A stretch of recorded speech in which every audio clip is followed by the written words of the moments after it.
বাংলাদেশে হিন্দুরা জামাই আদরে থাকে, জামাই আদরে রামবন্দি বাজাচ্ছে। রামবন্দি তাদের উদ্দেশ্য না, তাদের উদ্দেশ্য এ দেশটাকে দখল করা।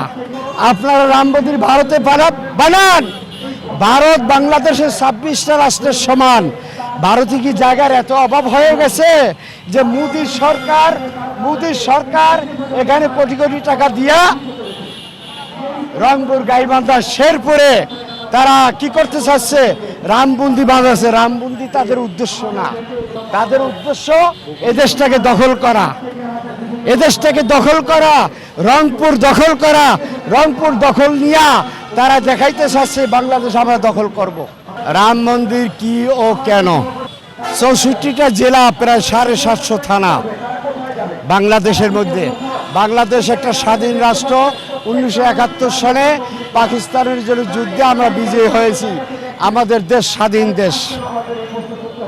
আমার কাছে আশ্চর্য লাগে হিন্দু ভাইদের আচরণ দেখে যে এরা বারবার আমাদেরকে ধমক দিতেছে এবং রংপুর, গাইবান্ধা, শেরপুরে, পলাশবাড়িতে তারা বিশাল এক রাম মন্দির বানাইতে চায়।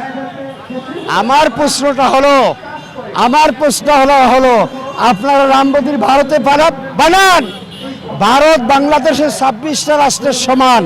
ভারতে কি জায়গার এত অভাব হয়ে গেছে যে মোদির সরকার এখানে কোটি কোটি টাকা দিয়া রংপুর, গাইবান্ধা, শেরপুরে তারা কি করতে চাচ্ছে? রামবন্দি বাজাচ্ছে। রামবন্দি তাদের উদ্দেশ্য না, তাদের উদ্দেশ্য এ দেশটাকে দখল করা, এ দেশটাকে দখল করা, রংপুর দখল করা। রংপুর দখল নিয়া তারা দেখাইতে চাচ্ছে বাংলাদেশ আমরা দখল করব। নাউজুবিল্লাহ মিন যালিক। এই মোদি সরকার সাবধান করে দিতেছি, আর আমাদের বাংলাদেশ হিন্দু ভাইদেরকে সতর্ক করে দিতেছি, আপনারা আমার ভাই।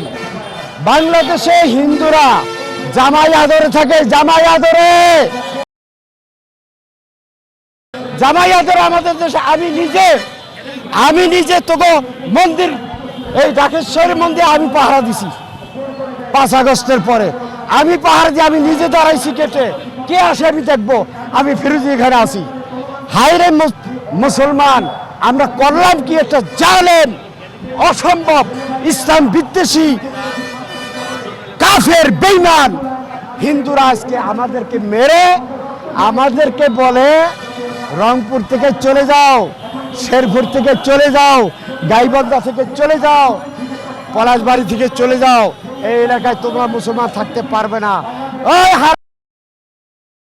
সতর্ক করে দেই, শেরপুর, পলাশবাড়িকে তোর বাবার আমাদের সম্পত্তি, বাংলাদেশের সম্পদ।